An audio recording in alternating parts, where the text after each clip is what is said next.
네, 안녕하세요. AWS에서 근무 중인 김세호라고 합니다. 이렇게 점심시간 이후에 좀 이제 졸리고 그럴 시간인데 이렇게 많이 참석해 주셔서 감사합니다. 오늘 제가 말씀드릴 내용들은 이제 AWS에서 작년 리인벤트에서 발표한 서비스 두 가지죠. 클라우드 맵이라는 서비스 디스커버리 서비스랑 emmesh라고 하는 서비스 메시에 관련된 내용을 말씀드리려고 합니다. 클라우드 맵은 론치 당시에 바로 GA가 돼서 많은 분들이 아마 관심이 있으신 분들은 아마 보신 분들이 있으실 것 같고요. emmesh는 지난달이죠. 3월 28일 날 GA가 됐습니다. 그래서 그 전에 프리뷰였었는데 GA가 되면서 서울 리전에도 생겼고 지금도 바로 서울 리전에서 테스트나 이런 것들을 확인을 해보실 수가 있으실 것 같습니다. 네, 이런 그림 많이 보시죠? 최근에 많이 이제는 많이 지나기도 했지만은 마이크로 서비스라는 얘기들 많이 하시죠. 마이크로 서비스랑 데브옵스, 컨테이너 이런 것들 얘기하시고 그런 마이크로 서비스들 간에 이제 연결된 그런 그림들을 이런 형태로 많이 보셨을 것 같습니다. 근데 마이크로 서비스를 구현을 하시면서 이제 작년에도 데브데이였죠. 작년 데브데이 때 저는 서비스 메시 관련돼서 이스티오 관련된 얘기를 드렸었습니다. 그리고 그 이스티오에 대한 매니지드 서비스인 emmesh를 오늘 또 말씀을 드리게 됐는데요. 먼저 클라우드 맵을 간단하게 소개를 드리고 그 다음에 emmesh를 설명을 드릴 예정입니다. 그리고 각각 그 서비스마다 간단한 데모 같은 것들로 좀 이해를 쉽게 하실 수 있도록 도와드릴 예정이고요. 네, 먼저 클라우드 맵입니다. 클라우드 맵에 대해서 말씀을 드릴 텐데 사실은 이 두 가지 서비스는 어떤 마이크로 서비스를 이용한다는 가정하에 그런 마이크로 서비스들을 좀 더 편하게 잘 쓰실 수 있도록 해주는 서비스입니다. 그것들을 도와주는 서비스고 마이크로 서비스라고 하면 저기 오른쪽에 있는 그림들처럼 수많은 서비스들이 나눠서 작동을 하고 있겠죠. 서로 간의 서비스와 서비스 간의 커뮤니케이션이죠. 옛날 같으면은 저희들이 일반 3티어 웹 서비스 같은 것들을 만들면 트래픽이 노스에서 사우스로 흐르지만 마이크로 서비스 같은 경우에는 이스트에서 웨스트로 흐르는 서비스와 서비스 간의 통신이 이제 마이크로 서비스의 가장 기본이 되겠죠. 그런 마이크로 서비스로 잘게 쪼개놓다 보니까는 저런 리소스들이 굉장히 많을 겁니다. 그런 리소스들이 굉장히 많고 그런 것들의 복잡도가 기하급수적으로 굉장히 늘어날 테고요, 당연히. 그리고 각각의 버전들만 서비스마다 버전이나 여러 가지 스테이들도 나눠져 있기 때문에 거기에 대한 것들은 더 혼재돼서 어려운 복잡한 상황이 될 것 같고요. 서비스가 그렇게 쪼개짐으로 인해서 인프라스트럭처도 점점 복잡해지고 각각의 리소스들은 언제든지 헬시 상태가 아니라고 하면 죽었다가 다시 살아나는 굉장히 리플레이스도 심하고 배포도 많아지기 때문에 이런 것들에 대한 복잡도가 굉장히 많은 게 이제 마이크로 서비스고 그런 것들에 대해서 모던 아키텍처라고 많이들 얘기를 이제 하시죠. 근데 이런 그 아키텍처가 점점 복잡해지면서 서비스 디스커버리에 대한 요구사항들은 굉장히 많아졌다고 생각을 할 수 있을 것 같습니다. 가령 예를 들면은 저희들이 흔히 알고 있는 어떤 게임 회사들 같은 경우에는 우리가 전통적으로 쓰고 있는 그런 아키텍처를 사용을 안 하죠. 각각의 게임 유저들이 게임 그 방에 로그인을 했으면 거기서 내가 필요한 서버로 바로 다이렉트로 연결이 되지 어떤 중간에 로드 밸런서를 거치거나 서비스가 우리가 흔히 알고 있는 아키텍처랑은 약간 다른 모습으로 많이 돌아갈 겁니다. 그래서 그런 서비스 디스커버리를 위해서 etcd 클러스터를 만드시고 그런 클러스터에서 바로 게임 유저가 접속할 수 있는 서버를 찾아서 연결을 하는 이런 서비스 클라이언트가 바로 서비스를 찾아가는 형태의 구성으로 많이 이제 이용을 하시는데요. 이런 디스커버리 패턴을 보면 서버 사이드 패턴과 클라이언트 사이드 패턴 두 가지로 나눠서 볼 수 있을 것 같습니다. 서버 사이드 패턴은 흔히 아시는 많이 보시는 로드 밸런서가 있는 패턴을 서버 사이드 패턴이라고 볼 수 있을 것 같습니다. 로드 밸런서가 중간에 어떤 커넥션에 대한 프락시 역할을 해주죠. 그리고 커넥션에 대한 디스커버리들은 어떤 추사간의 영역으로 중간에 나눠져 있을 것 같고요. 그리고 중간에 저런 로드 밸런서가 있음으로 인해서 어떤 레이턴시의 증가도 조금 더 있을 수 있다고 생각을 해볼 수 있을 것 같습니다. 근데 이런 것들이 클라이언트 사이드 디스커버리 패턴으로 넘어오게 되면은 중간에 로드 밸런서가 없어지죠. 각각의 내가 접속을 하고자 하는 서비스 프로바이더들은 중간에 어떤 레지스트리에 자기를 등록을 합니다. 등록을 하고 클라이언트는 내가 어디로 접속해야 되는지 서비스 레지스트리한테 물어본 다음에 중간에 어떤 레이어를 거치지 않고 바로 프로바이더한테 연결이 되는 이런 간단한 형태가 되겠죠. 그러면서 로드 밸런서의 기능들은 클라이언트 사이드로 넘어올 겁니다. 클라이언트는 저 서비스 레지스트리한테 물어볼 때 어느 서버로 접속을 해야 될지 거기에 대한 IP 정보를 받게 될 거고 그 다음에 서버 그 서비스 레지스트리는 자기가 등록되어 있는 프로바이더들에 대한 헬스 체크를 할 수 있을 겁니다. 헬스 체크를 하고 문제가 있는 서비스 프로바이더들은 빼고 헬시한 프로바이더들만 클라이언트에 넘겨주면 거기에 대한 서비스 로드 밸런싱까지도 클라이언트 사이드에서 할 수 있을 거고요. 그런 것들을 해줄 수 있는 서비스가 이제 작년 리인벤트에 발표된 클라우드 맵이라는 서비스입니다. 클라우드에 있는 리소스만 등록하는 게 아니고 가지고 계신 모든 온프레미스에 가지고 계신 리소스들도 등록을 해서 이용이 가능하시고요. 그리고 추가적으로 그런 서비스를 찾아내기 위해서 뒷단에 쿼리에 필터링을 주기 위한 어트리뷰트들도 제공을 하고 있습니다. 그리고 단순하게 DNS를 통해서 어떤 서버를 찾아가는 방법이 아닌 API를 호출을 해서 API에 대한 응답이 오는 것들로 어떤 클라이언트가 어떤 프로바이더로 가야 될지에 대한 그런 부분들도 DNS와 HTTP 엔드포인트 두 가지 형태로 제공을 할 수 있을 것 같고요. 간단한 예를 보면은 일단 AWS 상의 어떤 서비스들로 구성이 됐다고 가정을 하겠습니다. 어떤 쿠버네티스가 작동하는 EKS 클러스터도 이용을 하고 계시고 있고, 그 다음에 ECS라는 그 컨테이너 서비스도 이용을 하고 계실 수 있을 것 같습니다.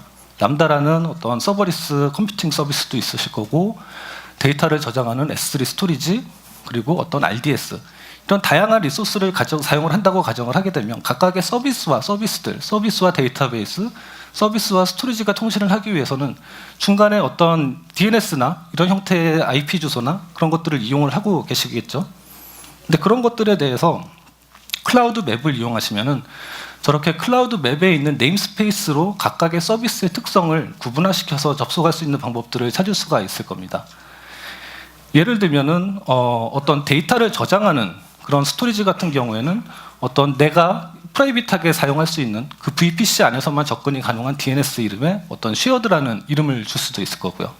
그다음에 실제 서비스를 담당하는 것들은 어떤 도메인 네임을 주실 수도 있겠죠. 이 도메인 네임은 퍼블릭하게 외부에서 접근이 가능한 도메인 네임이 될 수도 있고 VPC 안에서만 사용할 수 있는 DNS 도메인 네임이 될 수도 있고 또는 HTTP나 그런 API 형태로 호출해서 쓸 수 있는 타입의 도메인이 될 수도 있을 것 같습니다. 그래서 클라우드 맵을 보게 되면 크게 세 가지 이제 컴포넌트들로 구성이 되어 있습니다. 처음에는 네임스페이스라고 하는 잘 알고 계시는 도메인과 매핑이 되는 그런 네임스페이스가 있고요. 네임스페이스 안에는 각각의 서비스들이 등록이 될 수 있겠죠. 이 예를 들게 되면 클라우드 맵 데모닷컴이라는 도메인처럼 보이지만 얘를 하나의 네임스페이스로 두고요. 그 안에는 프론트엔드나 백엔드 여러 가지 서비스 이름들이 들어갈 수가 있겠죠. 그래서 backend.cloudmapdemo.com이라는 도메인을 호출하게 되면 거기에 등록되어 있는 레지스터되어 있는 인스턴스들에 대해서 어떤 IP를 리턴 받아서 클라이언트가 바로 접근을 하는 이런 형태로 사용을 하실 수가 있을 것 같습니다. 얘가 만들어지는 형태를 보게 되면은 말씀드렸다시피 이제 퍼블릭하게 DNS로 룩업을 해서 접속을 할 수 있는 형태의 디스커버리 모드가 있고요. 이 경우에는 생성을 할 때 Create Public DNS Namespace라는 이름을 이용해서 퍼블릭 외부에서 접근이 가능한 룩업이 가능한 도메인 네임을 생성을 하게 되고요. 거기에 대해서 API도 같이 룩업을 할 수 있는 두 가지의 도메인 네임, 네임스페이스를 생성을 하게 됩니다. 그리고 밑에 Create 서비스로 프론트엔드라는 하나의 어떤 서비스 네임을 만들게 되었죠. 그래서 밖에서 어떤 DNS 룩업을 하시거나 아니면 VPC 안에 있는 또는 API 호출을 통해서 frontend.cloudmapdemo.com이라는 도메인을 룩업을 해서 어떤 결과를 받을 수 있게 합니다. 근데 서비스를 생성을 할 때 뒤에 보시는 것처럼 거기에 대한 DNS 레코드 타입을 줄 수가 있습니다. DNS 레코드 타입은 어떤 역할을 하는지 말씀을 드리면은 서비스를 생성을 할 때 내가 DNS로 만들었지만 DNS가 IP를 하나를 줄 수 있는 서비스도 있을 거고 등록되어 있는 서비스들이 여러 개 있다고 하면은 멀티밸류로 여러 개의 IP를 리턴해 줄 수 있는 서비스도 충분히 있을 수가 있습니다. 그러면 그 중에 내가 필요한 IP 하나를 골라서 접속을 하면 되기 때문에요. 그래서 저런 DNS 레코드 타입을 만들 때 디테일 타임을 얼마로 줄 거고 거기에 대한 것들을 싱글 밸류로 할 건지 멀티 밸류로 할 건지 옵션들을 지정을 해줄 수가 있으시고요. 각각의 서비스마다. 그렇게 서비스가 만들어졌으면 밑에 3번에 보시는 것처럼 어떤 레지스터 인스턴스라는 이제 옵션을 이용해서 실제로 어떤 IP를 가진 인스턴스를 등록을 하게 됩니다. 저렇게 등록이 되게 되면은 frontend.cloudmapdemo.com이라는 도메인으로 룩업을 하게 되면은 거기에 대한 인스턴스 정보들이 리턴이 돼서 클라이언트는 해당 인스턴스로 바로 접속을 하는 이제 모습이 될 것 같습니다.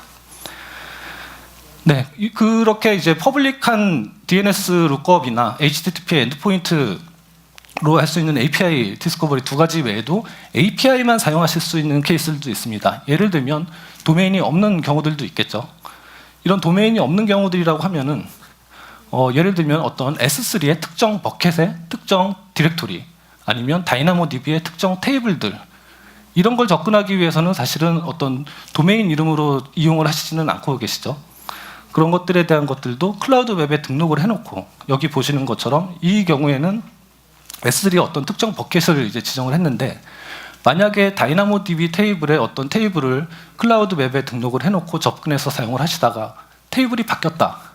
그럼 코드를 바꾸는 게 아니고 이 클라우드 웹에 있는 테이블의 이름을 바꾸시면 코드는 변경 없이 내가 이 접속해야 될 테이블에 대한 것들을 실시간으로 다른 쪽으로 연결을 할 수 있도록 만드는 통제를 할 수가 있으시겠죠.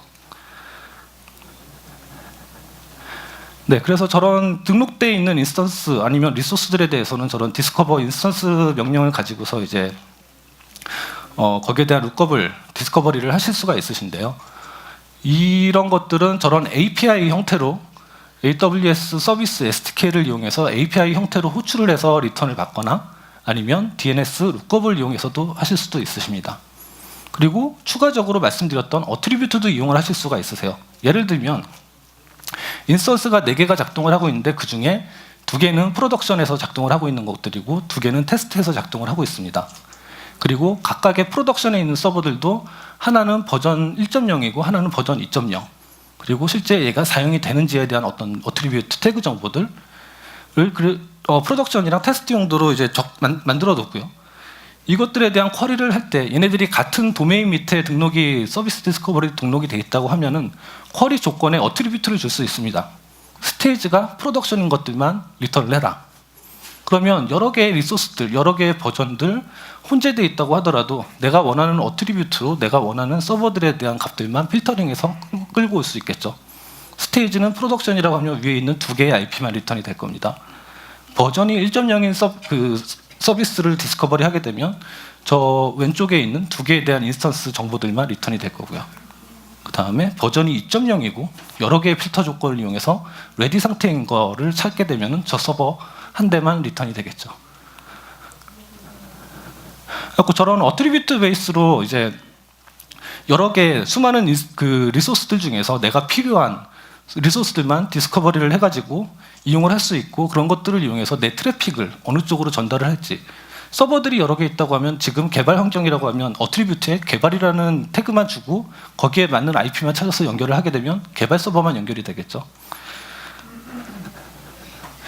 그리고 이런 것들에 대해서는 이제 헬스 체크도 기능을 제공을 하고 있습니다. 라우트 53에 있는 기본 헬스 체크 기능을 그대로 이용을 하고 있고요. 이 케이스는 라우트 53에서 헬스 체크를 하고 있기 때문에 퍼블릭하게 접근이 가능한 그 엔드포인트 IP를 가지고 있어야지만 가능합니다. 프라이빗 VPC 내에 있는 외부에서 접근이 불가능한 인스턴스들에 대한 헬스 체크 기능은 이번 하반기에 기능이 추가될 예정에 있고요. 현재는 저런 헬스 체크 기능은 퍼블릭한 IP를 가진 서비스들에 대해서만 제공을 하고 있습니다. 퍼블릭한 그 헬스 체크 기능이 되게 중요한 게 내가 어떤 서버를 접속하는데 서버가 해시 상태가 아니라면 당연히 빼야겠죠. 그런 것들에 대해서 인스턴스를 등록할 때 헬스 체크를 같이 등록을 하고 라우트 53에 있는 헬스 체크 기능을 이용해서 서버가 정상 상태가 아니라고 하면 언해시 상태라고 하면 내가 디스커버리를 했을 때 해당 언해시한 서버들은 리턴되는 목록에서 제외를 자동으로 시켜주게 되겠죠. 그렇게 되면 로드 밸런서가 마치 헬스 체크를 해서 해시하지 않은 인스턴스를 로드 밸런서에서 제외시키는 것처럼 서비스 디스커버리 자체도 이런 해시 체크 기능을 이용해 갖고 비슷한 기능을 구현을 하실 수가 있으실 겁니다. 네. 그런 거 외에도 커스텀하게 해시 체크 기능을 쓰실 수가 있으세요. 커스텀하게라는 건 내가 지정한 어떤 특정 프로토콜이나 특정 포트 이런 것들을 이제 이용을 해서 쓰실 수 있을 거고요. 뒤에 데모에서는 파게이트로 어떤 서비스를 올려서 클라우드 웹에 등록을 했는데 거기에 대한 커스텀 해시 체크랑 그런 내용들을 좀 보여드릴 수 있도록 하겠습니다. 현재 클라우드 맵은 아마존 ECS 서비스, EKS 서비스, 그리고 MSC 서비스와 인티그레이션이 되어 있는 상태고요. ECS 서비스 같은 경우에는 데모로 파게이트를 보여드리겠지만 클라우드 웹에 등록을 하게 되면 디폴트로 저런 오른쪽에 있는 어트리뷰트들이 자동으로 등록이 됩니다. 그래서 저런 어트리뷰트를 이용해서 컨테이너 형태로 ECS에서 작동하고 있는 서비스들에 대해서 필터링, 조건들을 주고 내가 필요한 서비스들만 찾아내서 거기에 대한 연결을 구성을 하실 수 있는 방법들이 있으시고요. 그리고 쿠버네티스 같은 경우에는 익스터널 DNS 컴포넌트를 이용해서 팟에 대한 서비스들이 만들어졌을 때 해당 서비스에 대한 것들을 익스터널 DNS에서 외부에 있는 서비스 디스커버리에 등록을 하고 쿠버네티스 안에 있는 팟들이 해당 클라우드 웹을 이용해서 서비스에 접근하는 형태로도 구성을 하실 수가 있을 것 같습니다. 클라우드 웹은 론치 당시부터 서울 리전에서 사용이 가능했고요. 현재도 사용이 가능한 상태입니다.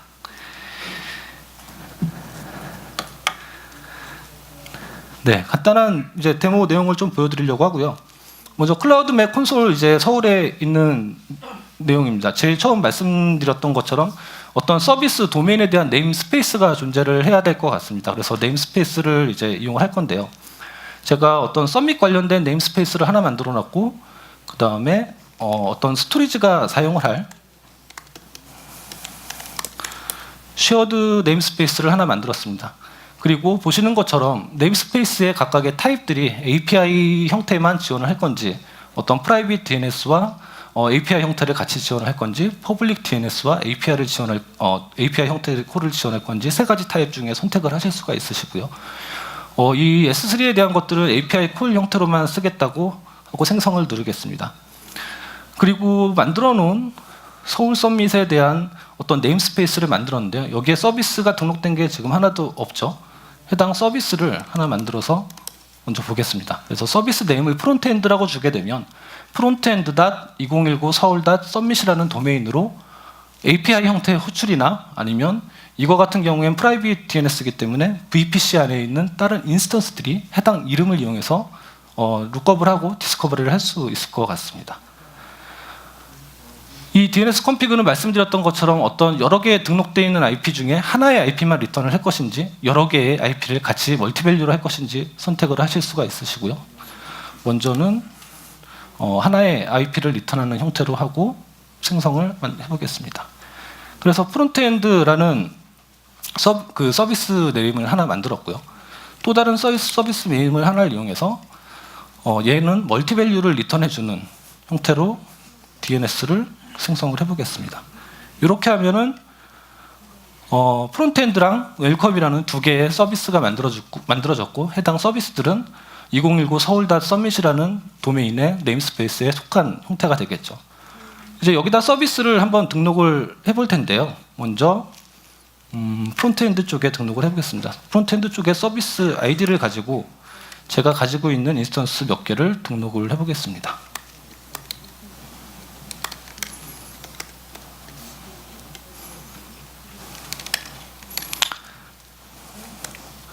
네, 이런 식으로 이제 서비스 디스커버리 CLI를 이용해서 레지스터 인스턴스에서 서비스를 등록을 합니다.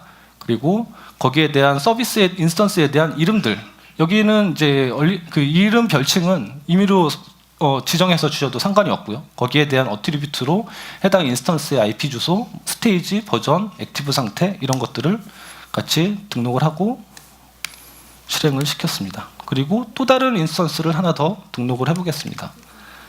이번에는 또 다른 IP 주소를 가진 해당 VPC에 있는 서버고요. 그 서버에 대한 이름을 젠킨스라고 주고 해당 어트리뷰트들을 입력을 한 다음에 얘도 마찬가지로 등록을 했습니다. 그럼 프론트엔드에서 해당 페이지를 리프레시를 해보게 되면요. 이런 식으로 제가 방금 등록했던 이름으로 두 개의 인스턴스가 등록이 되어 있을 겁니다. 제가 헬스 체크는 하지 않았기 때문에 헬스 체크는 안 되어 있는 상태일 거고요. 그러면은 여기에 대한 서비스들에 대한 디스커버리를 할 텐데 먼저 API 형태로 내가 원하는 서비스를 호출하는 내용들을 보여드리겠습니다.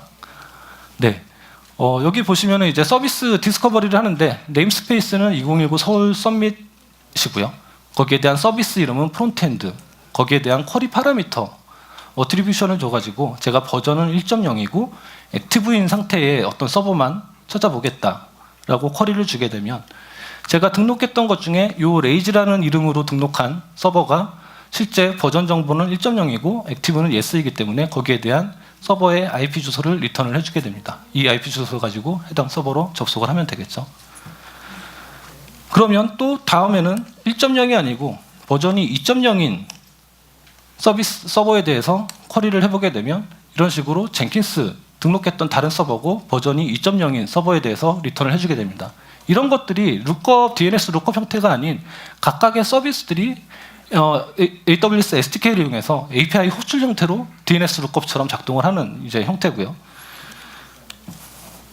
거기에 대한 쿼리 스트링을 액티브인 상태인 서버들만 찾게 된다고 하면 둘 다 액티브 상태이기 때문에 두 개에 대한 이제 리턴 값이 나오게 되겠죠.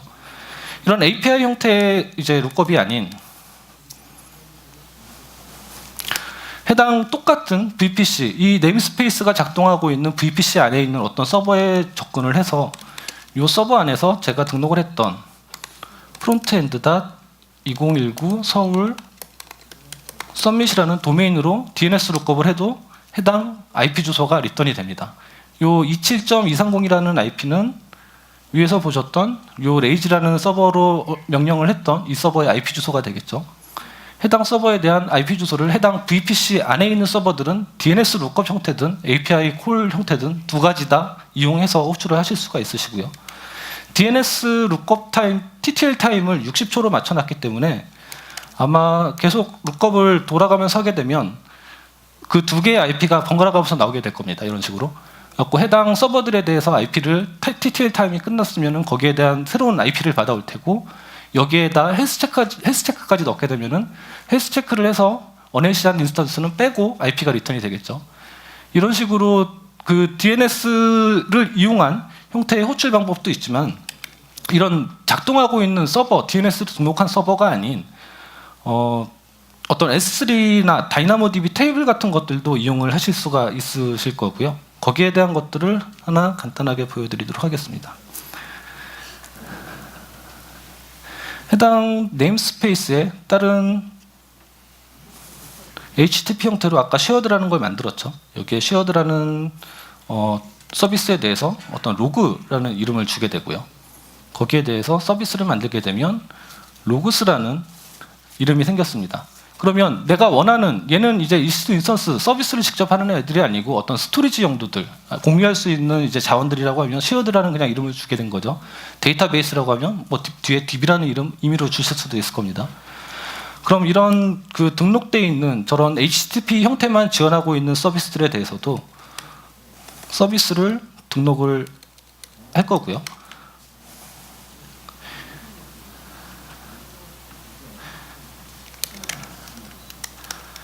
이거 같은 경우에는 제가 실제 S3에 어떤 ARN 정보를 매핑을 합니다. S3에 어떤 ARN 정보를 매핑을 하고 거기에 대한 버켓 정보들, 거기에 대한 어떤 스테이지나 어떤 그 내용들을 줄 수가 있겠죠. 이렇게 생성을 하게 되면은 여기에도 제가 방금 생성한 시어드 03이라는 이름의 어떤 이름이 그 S3 버켓에 대한 정보들이 등록이 되게 되고요. 실제 이 그 이름으로 제가 방금 만들었던 로그스닷 2019 서울.닷 shared라는 이름으로 룩업을 한번 해보게 되면요.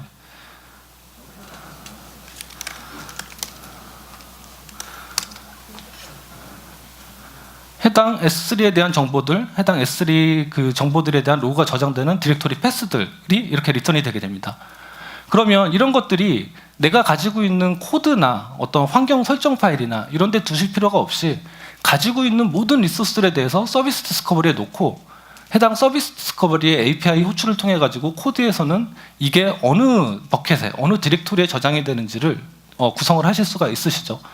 해당 디렉토리나 버켓 정보가 바뀌면 서비스 디스커버리만 업데이트 하시면 됩니다. 따로 코드를 업데이트 하시거나 설정 파일을 변경하셔서 디플로이를 다시 하시는 이런 번거로움을 가져가실 필요가 없으시게 되겠죠. 서비스 디스커버리를 이용해서 이렇게 AWS 내부에 있는 서비스들만 말씀을 드렸는데 저런 AWS 서비스들 뿐만이 아니고 온프레미스에 가지고 계신 서비스들도 그 서비스 디스커버리 안에 등록을 하고 이용을 하실 수 있는 방법들이 있습니다. 네, 그런 서비스 디스커버리에 대한 내용들은 이 정도 소개로 마치도록 하겠고요. 다음에는 이제 MSC에 대한 말씀을 좀 드릴 수 있도록 하겠습니다. 네, 마이크로 서비스 좋다고 많이들 이제 얘기를 하시죠. 마이크로 서비스를 하기 위해서 데브옵스 팀도 만드시고 컨테이너도 공부하시고 여러 가지 일들을 하십니다. 근데 마이크로 서비스가 좋기는 한데 단점들이 몇 가지가 있죠. 일단은 서비스와 서비스 간의 통신이기 때문에 서비스를 통제하기가 굉장히 어렵습니다. 그리고 어떤 특정 서비스에서 문제가 생기는지, 그 서비스에 문제가 생겼으면 그걸 어떻게 찾아내고 픽스를 해야 되는데 그런 걸 찾아내기가 되게 어렵습니다. 그래서 그런 서비스들에 대한 어떤 그 가시성이나 그런 식별 가능한 내용들을 찾아내는 부분들이 굉장히 어려운 내용으로 되어 있고요. 그리고 그 서비스, 마이크로 서비스를 얘기하면 또 데브옵스 팀에 대한 얘기들도 많이 하시죠. 데브옵스, 제가 1층에 있는 엑스포 부스에서 데브옵스 그 부스 상담 부스에서 어제 계속 있었는데요. 제일 많이 오셔서 하시는 질문이 데브옵스가 뭔가요? 라는 질문을 제일 많이 받았습니다. 그리고 데브옵스는 어떻게 하나요? AWS의 데브옵스 서비스는 뭐가 있나요? 이런 얘기들 되게 많이 해주세요. 근데 데브옵스는 잘 아시는 것처럼 어떤 조직에 대한 얘기가 첫 번째 우선순위가 돼야 되겠죠. AWS의 데브옵스 관련된 서비스도 없습니다. 근데 그런 부스를 상담하고 있는 이유는 사실은 거기에 대한 수요가 굉장히 많다라고 생각이 듭니다. 사실 데브옵스랑 컨테이너랑 마이크로 서비스는 같이 가기 때문에 거기에 대한 것들은 되게 관심도 많으시지만 사실 어떻게 하셔야 되는지도 되게 고민이 많으실 것 같기도 하고, 실제로 구현을 하셨다고 하더라도 이거에 대한 모니터링이나 관리하기가 만만치는 않으실 거라고 생각이 듭니다. 그래서 그런 마이크로 서비스를 구성을 하고 그런 그 내용들을 잘 운영을 하기 위해서 필요한 것들을 이제 한번 살펴보게 되면은 커뮤니케이션에 대한 매니지먼트를 잘 관리를 할 수 있는 방법들이 있어야 될 것 같고요. 전체 시스템 마이크로 서비스들에 대한 모니터링에 대한 것들도 확실하게 가지고 있으셔야 될 것 같습니다. 또 문제가 생기면 그 문제를 빨리 디텍트하고 문제를 해결할 수 있는 방법들도 찾아야 될 것 같고요. 서비스가 마이크로 서비스이기 때문에 굉장히 많죠. 하루에도 수십 번, 수백 번씩 배포가 일어날 텐데 그런 디플로이에 대한 컨트롤을 잘 하실 수 있는 방법들도 필요할 것 같습니다. 마이크로 서비스 얘기하시면 가장 먼저 얘기하시는 단점이 이거죠. 서비스와 서비스들 간의 통신이기 때문에 어느 한 서비스에서 문제가 생기면 그 서비스가 그 서비스를 호출하는 서비스에 영향을 주고 이 서비스의 문제는 다른 서비스에 문제를 주고 장애가 계속 퍼져나가죠. 보시는 것처럼 지금 두 개의 서비스 간에 연결해서 어떤 성능 저하가 발견이 됐다. 마이크로 서비스에서는 성능 저하나 어떤 문제가 발견되고 나면은 거의 90% 이상 장애로 갈 수 있습니다. 그런 장애로 가기 전에 무언가를 해야 되고, 그런 무언가를 하기 위해서 굉장히 많은 모니터링 툴들, 그런 것들로 감시를 하시고 거기에 대한 배포, 문제가 생겼을 때 바로 롤백을 하거나 바로 픽스된 버전을 내보내거나 해야 되기 때문에 그런 것들을 열심히 잘 만들어서 관리를 하시려고 하시죠. 사실 서비스라는 게 장애가 없을 수는 없을 겁니다. 모든 서비스들은 장애가 있고 언제든지 서버는 죽을 수 있고 서비스에 잘못된 버그 코드가 나갈 수도 있겠죠. 근데 제일 중요한 거는 그런 부분들을 어떻게 해소하지는 못할 거예요. 전 세계 100%의 어떤 서비스 업타임과 절대 죽지 않는 서비스를 가지고 있는 회사는 없을 테니까요. 근데 우리가 알고 있는 다른 그 해외 유명한 회사들, 그런 회사들은 1년 내내 내가 써봐도 장애가 별로 없는, 장애 기사도 많이 없고 그런 회사들이 많이 있죠. 사실은 그런 서비스 장애를 얼마큼 빨리 해결을 하고 그런 것들을 얼마나 빨리 디텍트해서 엔드 유저 단에서 그런 것들을 감지하지 못하게 만드는가가 사실은 가장 큰 이런 서비스를 운영하시고 만드시면서 제일 큰 고민거리 중에 하나가 아닐까 생각을 해봅니다.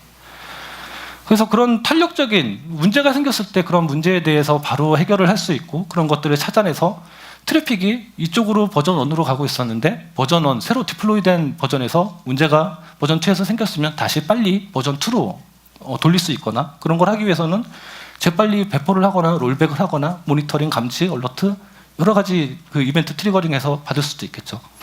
또는 어떤 특정 서비스가 너무 과부하가 걸렸을 때는 그 서비스로 연결이 되는 트래픽들에 대해서 어떤 레이트 리미팅을 걸 수도 있을 것 같고요. 서킷 브레이킹도 만들 수가 있겠죠. 그리고 어떤 서비스에 문제가 있으면 거기에 대한 리트라이들, 아니면 들어오는 트래픽들, 리퀘스트에 대한 트로틀링, 여러 가지 그런 탄력적인 패턴들을 구성을 할 수 있는 방법들이 있을 텐데, 그런 걸 구성하기 위한 방법들이 크게 생각을 해보면 두 가지 정도가 있을 것 같습니다. 하나는 만드시면 되죠. 프로그램으로 SDK를 만드시고 이 SDK에서는 그런 것들이 감지가 되면 자동으로 처리하게 만든 다음에 내가 만든 이거를 우리 회사에서 다 공유를 해서 모든 서비스에 적용을 하고 하시면 되겠죠.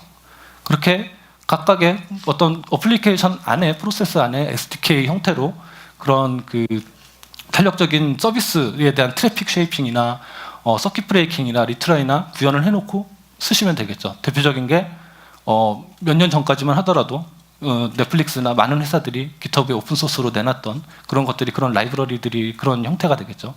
넷플릭스에서 뭐 유레카를 내놓고 집킨도 내놨고 여러 가지가 있지만 그런 것들은 대부분 다 이런 SDK 코드 형태의 이제 서비스가 될 것 같습니다. 그런 SDK로 서비스 프로그램 안에 얘를 심는 게 아니고 다른 방법은 뭐가 있을까 생각을 해보면, 최근에 서비스 메시를 생각을 해보게 되면 그걸 코드로 두는 게 아니고 옆단에 사이드카로 어떤 프락시를 두고 프락시를 이용해서 통제를 하는 이런 형태도 이제 있을 수가 있을 것 같습니다. 말씀드렸던 첫 번째 어떤 그 코드를 이용해서, SDK를 이용해서 코드 어플리케이션 안에서 통제하는 방법들을 생각을 해보게 되면, 일단 그 SDK 코드를 매번 메인터넌스를 해야 됩니다. 세상에 버그가 없는 코드는 없지 않습니까?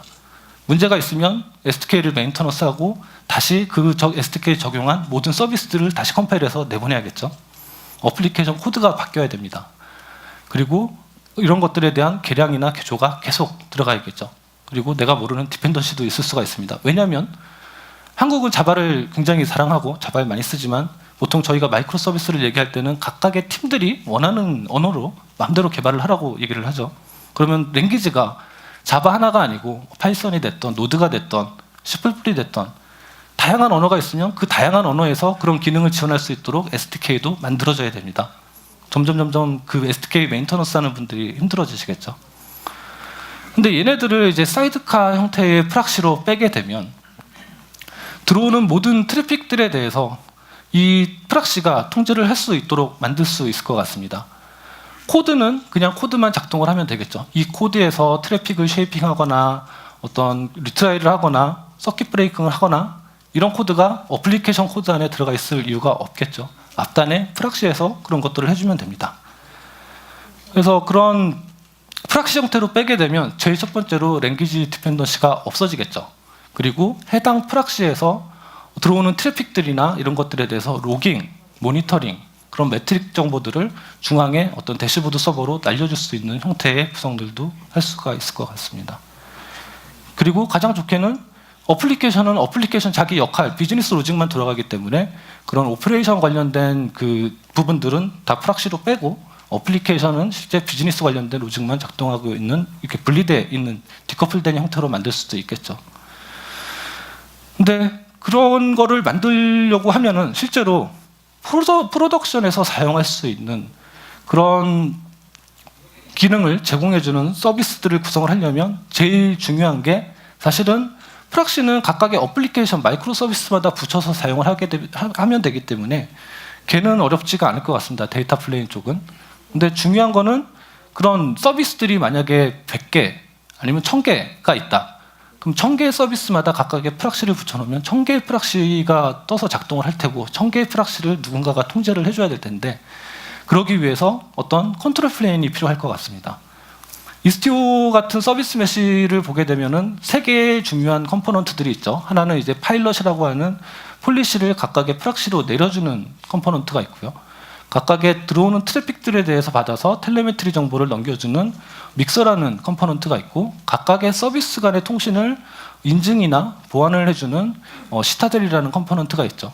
그런 그 중요한 가장 큰 3가지의 컴포넌트가 컨트롤 플레인에 속하게 됩니다. 그 중에 파일럿이라는 것들이 해주는 역할을 보게 되면, 내가 어떤 코드의 변경 없이 나는 지금 현재 버전 1으로 들고 있는 트래픽을 버전 2로 바꾸겠다라는 트래픽 변경에 대해서 그 중앙에 있는 컨트롤 서버에 내가 폴리시를 적용을 하면 바로 프락시한테 적용이 되고 실시간으로 반영이 될 수 있게 만드는 기능을 저런 컨트롤 플레인을 이용해서 중앙에서 통제를 할 수 있는 방법들이 있을 겁니다. 그런 것들이 어떤 코드를 디플로이 하거나 어떤 컨피그레이션을 바꾸거나 하는 게 아니고 다이내믹하게 내가 준 폴리시를 그대로 모든 프락시한테 전달을 하고 프락시에서 해당 폴리시를 받아갖고 작동을 하게 만들면 코드의 변경, 코드의 배포, 어떤 컨피그레이션 파일의 변경 이런 것들이 없이 내 마음대로 트래픽에 대한 쉐이핑, 리트라이 모든 것들을 통제를 할 수 있는 방법들이 생길 수 있을 것 같습니다. 그런 것들을 해주기 위한 서비스가 엠메시 서비스입니다. 지난달 3월 28일에 GA가 됐고요. 얘네들이 해주는 역할은 그런 컨트롤 플레인이 해주는 역할들에 대한 것들을 매니지드 형태로 AWS가 관리를 해드리고 제공을 해드리는 서비스가 됩니다. 현재는 ECS, EKS 그리고 EC2의 쿠버네티스 클러스터를 구성한 케이스들, 그리고 추가적으로 EC2도 지원을 합니다. 어떤 컨테이너 형태의 마이크로 서비스가 아니라고 하더라도 EC2의 어떤 어플리케이션을 작동을 하고 계신다고 하더라도 MVC를 이용을 하실 수가 있으시고요. 어차피 작동하는 어플리케이션이 그냥 코드 형태의 프로세스든 컨테이너 형태의 어떤 어플리케이션이든 앞단에 프락시를 주면 되기 때문에 EC2도 같이 지원을 하고 있고요. MSC에서 만들어진 그런 어떤 내가 트래픽을 전달을 하는 경로를 라우팅을 바꾸거나 여러 가지 설정들을 폴리시를 설정을 했을 때 그런 것들이 MSC에서 각각의 컨테이너나 EC2에 있는 어플리케이션 앞단에 프락시로 내려주는 역할을 합니다. 그래서 모든 프락시에 적용이 될 거고요. 그런 것들을 트래픽을 변경하는 것들을 내가 어떤 인텐트를 MSC에 실행을 시키게 되면 MSC는 각각의 모든 프락시로 폴리시를 내려줄 테고 프락시로 들어오는 트래픽들에 대한 매트릭 정보들은 다시 거꾸로 클라우드 와치나 가지고 계신 어떤 서드파티 데이터톡 같은 그런 서비스들로 그 메시에서 왔다 갔다 하는 트래픽들에 대한 매트릭 정보를 업로드를 해서 전달을 해줄 수 있는 부분들이 있을 겁니다. 그래서 이런 MVC 서비스를 프락시 형태를 보게 되면 앞에서도 말씀드렸지만 이런 라이브러리나 어플리케이션 코드 형태의 이제 서비스랑 이런 메시 형태의 서비스를 보게 되면 일단은 개발자분들이 코드를 메인터넌스 하지 않아도 되기 때문에 일이 굉장히 많이 줄어들게 되겠죠. 그리고 프락시랑 어플리케이션이랑 디커플되어 있기 때문에 거기에 대한 랭귀지 디펜던시도 없어질 거고요. 그리고 배포나 그런 전체 서비스에 대한 어떤 비지빌리티를 가져가는 데 있어서도 좀 더 편한 모습들을 가져갈 수 있을 겁니다. MSC가 이용하는 프락시는 엔보이라는 프락시를 이용을 합니다. 이스티오에서도 마찬가지로 이 엔보이 프락시를 똑같이 데이터 플레인에 이제 이용을 하고 있고요. 저희들도 저 엔보이 프락시를 그대로 이용을 합니다. CNCF에 졸업을 한 그래주에이션 프로젝트 중에 하나고요. 알고 계시는 어떤 우버와 비슷한 사업을 하는 미국의 리프트라는 회사가 C++로 개발을 한 프락시입니다. 굉장히 빠르고 오픈소스로 되어 있고요. 이 엔보이 프락시를 MSC에서도 그대로 이용을 합니다. 저희들은 컨트롤 플레인에 대한 매니지드와 관리를 MSC가 제공을 해드리고 있고 저 엔보이 프락시를 이용해서 가지고 계신 컨테이너나 어떤 EC2의 어플리케이션 앞단에 프락시를 두고서 거기로 가는 트래픽들에 대한 통제를 하실 수 있는 방법들을 제공을 MSC가 해드리고 있습니다. 그래서 MSC를 이제 구현하는 게 사실 저희들이 만든 새로운 서비스는 아닙니다. 기존에 말씀드렸던 어떤 이스티오도 있고 이런 비슷한 류의 서비스들을 제공해주는 시그널 FX나 링커디도 있고 오픈소스 아니면 상용으로 서비스를 제공해주는 수많은 회사들이 있습니다. 수많은 회사들이 있는데 AWS MVC 같은 경우에는 일단 첫 번째로는 그 AWS 서비스랑 인티그레이션이 잘 돼 있겠죠. 그래서 다른 직접 구현하셔서 사용하시거나 아니면 어떤 오픈소스나 상용 버전을 이용하시더라도 AWS에서 만든 서비스이기 때문에 일단 저희들이 직접 관리를 해드리고 AWS 서비스랑 인티그레이션 돼 있고 그리고 현재는 클라우드 와치와 데이터독 같은 몇몇 모니터링이나 로깅을 위한 몇몇 서비스들이 연결이 돼 있는 상태인데 로드맵상으로 정확하지는 않습니다. 정확하지는 않은데 이스티오처럼 어떤 시타델의 믹서에 대한 지원이나 프로메테우스 연동이나 이런 부분들도 고려를 하고 있는 걸로 알고 있습니다. 네, 그래서 서비스와 서비스 간의 통신을 저런 프락시를 두고 MSC가 직접 통제를 하는 모습들이 될 거고요. 그 다음에 서비스의 버전이 버전 1, 버전 2가 있으면 각각의 트래픽을 5%, 95% 나눠주는 그런 역할들도 MSC가 통제를 할 수 있을 겁니다. 그래서 그 트래픽 컨트롤에 대한 부분들을 보면 이제 라우팅에 대한 옵션들이 있고 라우팅에 대한 컨트롤 부분들이 있을 텐데요. 이런 모니터링 관련된 로깅 모니터링 같은 경우에는 현재는 엔보이 프락시를 설정을 하면서 거기에 클라우드 와치 쪽으로 로그를 보내는 엔보이 프락시에서 나오는 로그를 스탠다드 아웃으로 떨구고 거기에 대한 로그를 스테이트D나 이런 것들을 이용해서 어떤 중앙 모니터링 서버나 아니면 로그 같은 것들은 클라우드 와치 로그스나 클라우드 와치 매트릭이나 아니면 어플리케이션 안에다가 엑스레이를 이용해서 매트릭 정보를 직접 쏘게 만드실 수도 있으실 거고요. 서드파티 연동을 하는 방법들도 있을 겁니다. 엠메시 구성되어 있는 내용을 보면 메시랑 프락시 두 가지가 있습니다. 메시에는 이제 버추얼 노드라는 게 있고요. 버추얼 노드는 하나의 각각의 개별 서비스라고 생각을 해주시면 될 것 같습니다. 그리고 각각의 노드와 서비스와 서비스 간의 통신에는 중간에 이제 라우터가 존재를 할 거고요. 이 라우터 안에는 라우팅에 대한 어떤 정보들이 들어가 있겠죠. 앞에서 보신 것처럼 어떤 서비스 A로 5% 트래픽을 보내고 서비스 A-로 95% 트래픽을 보내고 그런 라우팅에 대한 비율을 정해주는 그런 라우팅에 대한 내용들이 있을 겁니다. 그리고 그 서비스를 접근하기 위한 앞단에 있는 버추얼 서비스에 대한 내용들이 있을 거고요. 그래서 예를 보게 되면 만약에 어떤 쿠버네티스나 그런 서비스를 마이크로 서비스를 구성을 해서 A 서비스가 B 서비스를 호출을 하는 케이스라고 가정을 하게 되면 A 서비스, B 서비스 각각이 어떤 버추얼 노드가 됩니다. 각각의 버추얼 노드들 안에는 리스너와 서비스 디스커버리, 백엔드 이 세 가지 구성 요소가 있는데요. 리스너는 이 버추얼 노드로 들어오는 트래픽에 대한 리스닝 역할을 합니다. 어떤 프로토콜에 어떤 포트를 이용을 하겠다라는 내용들이 될 거고요. 백엔드 쪽에는 들어온 트래픽을 뒷단에 있는 다른 서비스로 어떻게 연결을 할 것인가, 다른 백엔드 서비스에 대한 연결이 들어갈 거고요. 그다음 서비스 디스커버리 부분은 해당 서비스가 만들어졌을 때, 노드가 만들어졌을 때 어떤 서비스 이름을 가지고서 이용을 할 것인가에 대한 부분들이 들어가게 됩니다. 네, 그래서 각각의 서비스와 서비스 간 통신 중간에는 저런 버추얼 라우터가 있고 버추얼 라우터 안에는 라우팅에 관련된 라우트 정보들이 있어서 들어오는 트래픽을 얼마큼은 어떤 백엔드 서버로 5%, 어떤 백엔드 서버로 95% 이런 트래픽을 나눠주는 기능들을 하고 있고요.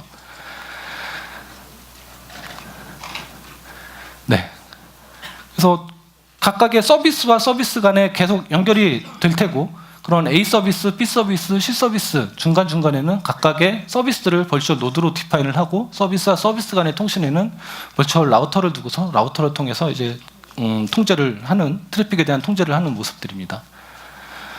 현재 서울 이전에 3월 28일 지난달부터 사용이 가능해졌고요. 로드맵을 보시게 되면은 현재는 이스티오보다 지원되는 기능이 적습니다. 현재 나온 그 GA 시점에서는 트래픽 컨트롤에 대한 부분들이 이제 메인 내용으로 들어갔고요. 저희 AWS 서비스 중에 ECS, EKS, EC2를 지원하는 부분들이 현재 GA된 상태의 모습입니다. 근데 이제 니어텀으로 보시게 되면은 그 gRPC에 대한 라우팅이나 어떤 프라이빗 링크에 대한 지원들, 어떤 호스트 패스에 대한 라우팅들, 여러 가지 타임아웃과 리트리아에 대한 기능들이 추가로 들어갈 예정에 있고요. 그리고 좀 더 길게는 이제 무추얼 TLX나 여러 가지 그 관리에 대한 인그레스 컨트롤러들 이런 부분들이 조금 더 롱텀으로 들어가 있는 모습들이 있습니다. 데모를 간단하게 보여드리겠습니다. EKS로 어떤 쿠버네티스 클러스터를 만들어서 서비스를 디플로이 할 겁니다. 서비스를 디플로이 할 건데 굉장히 간단합니다. 앞단에 게이트웨이를 하나 두고요.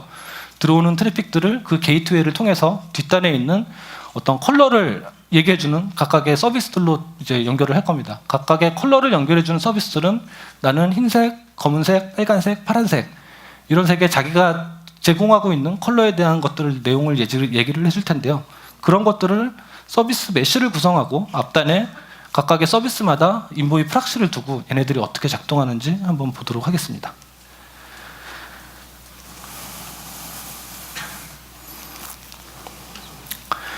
먼저 엠메시 화면을 가게 되면 제일 처음에 엠메시에 대한 이제 서비스를 만들게 되어 있습니다. 메시가 하나도 없어서 메시를 submit 2019라고 하고 메시를 만들겠습니다. 메시를 만들게 되면 그 안에 말씀드렸던 것처럼 버추얼 노드랑 라우터, 트랩 서비스 요 세 가지가 이제 만들어지게 되고요. 저 노드는 각각의 쿠버네티스 서비스 단위라고 생각을 해주시면 될 것 같습니다. 그래서 먼저 엠메시에 대한 설정들을 한번 구성을 해보게 되면요.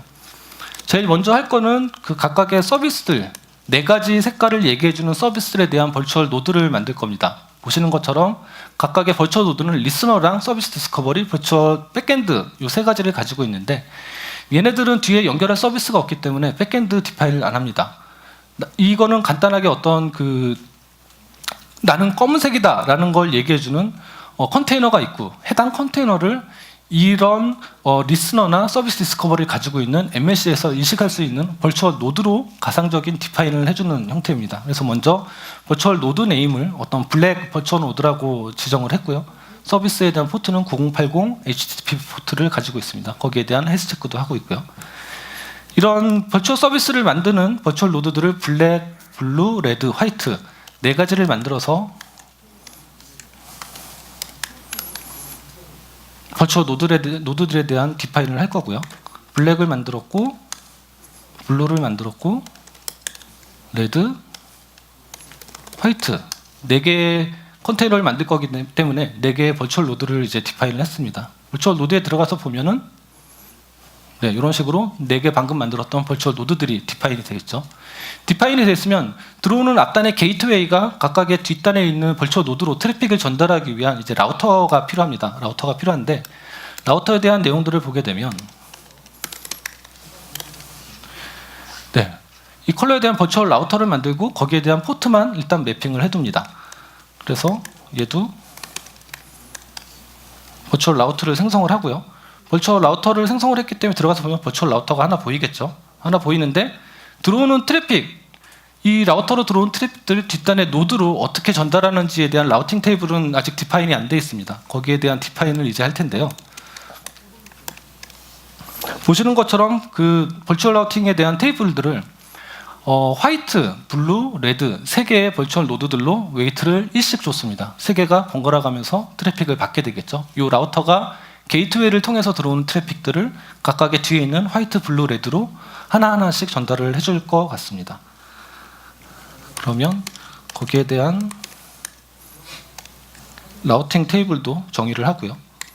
페이지를 다시 리로드 해보게 되면 라우팅이 디파인이 됐죠. 그리고 각각의 버추얼 노드들로 웨이트를 줘서 들어가는 모습들이 될 것 같습니다. 그리고 또 다음에 해야 될 일들은 버추얼 서비스를 만들어야겠죠. 앞단의 게이트웨이를 통해서 들어오는 트래픽들이 이 라우터를 통해서 각각의 서비스로 가야 되기 때문에 거기에 대한 버추얼 서비스를 구성을 하게 되고요. 추가적으로 어떤 TCP 에코를 받기 위한 버추얼 노드들이나 버추얼 서비스도 같이 만들게 됩니다. 최종적으로 버추얼 게이트웨이도 만들고요. 이런 식으로 하면 전체 MSC에 대한 설정이 끝났습니다. 끝났기 때문에 여기에 맞는 쿠버네티스 컨트롤 팟이랑 서비스를 만들면 되겠죠. 그래서 각각의 서비스를 앞단에서 받는 게이트웨이에 대한 서비스를 만들고 게이트웨이 컨테이너 이미지에 대한 내용들, 그 다음에 각각의 그 게이트웨이 그 컨테이너 이미지 옆단에 사이드카 형식으로 들어갈 엔보이 프락시들에 대한 내용들, 엔보이 프락시가 어떤 MSC를 이용을 할 거고 거기에 어떤 버추얼 노드랑 매핑이 될 거다라는 것들에 대한 내용들을 추가를 하게 되고요. 각각의 텔러들, 하얀색을 이제 얘기하는 그 컨테이너 서비스에 대해서, 컨테이너 팟에 대해서 서비스랑 디플로이를 만들고 각각의 컨테이너들마다도 옆단에 사이드카 형식으로 엔보이 프락시를 넣게 됩니다. 그래서 이 서비스를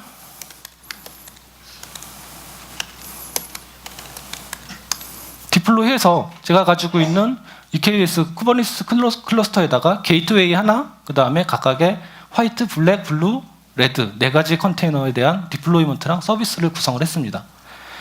여기에 대한 구성을 했으면 실제로 얘네들이 작동을 하는지 한번 봐야겠죠. 그래서 어떤 컬을 할 수 있는 컨테이너를 하나 띄우고요.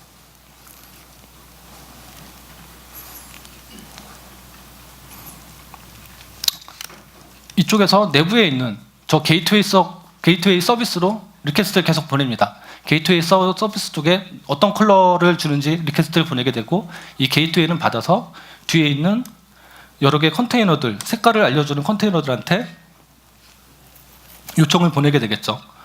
지금 같은 경우에는 하나하나 웨이트를 1씩 줬습니다. 1씩 줬었고 거기에 대한 값으로 얘네들이 돌아가면서 화이트나 블루, 레드 이거에 대한 것들을 돌아가면서 이제 전달을 주게 되겠죠. 전달을 돌아가면서 주게 되는데 얘네들을 한번 수정을 해보게 되면요. 타겟을 모든 트래픽들을 레드로 보내겠다라고 가정을 하고 퍼센트를 레드만 100% 받는 형태로 라우팅을 변경을 하고 업데이트를 해보겠습니다. 그러면 각각의 블루, 화이트, 레드로 가던 트래픽들이 레드로만 갈 겁니다. 레드에 모든 100% 트래픽을 보내라고 세팅을 했으니까요. 지금 보시는 것처럼 모든 트래픽들이 다 레드로 가고 있죠. 그리고 다른 서비스들이 또 만들어졌다고 하면 거기에 대해서도 타겟을 추가를 할 수 있을 겁니다. 저희가 4개로 블랙도 넣었었죠. 블랙을 넣고 여기에 대한 웨이트를 1로 주면 레드랑 블랙 두 가지한테 반반씩 트래픽이 들어가도록 그 라우팅 테이블을 수정을 하고 저희들이 어떤 코드의 디플로이나 환경 변수의 설정 변경이나 이런 거 없이 각각의 이 폴리시를 업데이트한 다음에 그 폴리시들을 MSC가 서비스들에 가지고 있는 인보이 프락시한테 폴리시를 내려주고 프락시들은 들어오는 트래픽들을 그렇게 통제를 해주고 있습니다. 보시는 아닙니다. 이 폴리시를 하나를 설정을 하시면 밑에 있는 프락시들로 모든 폴리시가 한꺼번에 내려가게 됩니다. 따로따로 하실 필요는 없으십니다. 예, 그래서 보시는 것처럼 블랙이랑 레드 두 가지로 트래픽이 나눠서 들어가는 모습들을 보실 수가 있으시고요.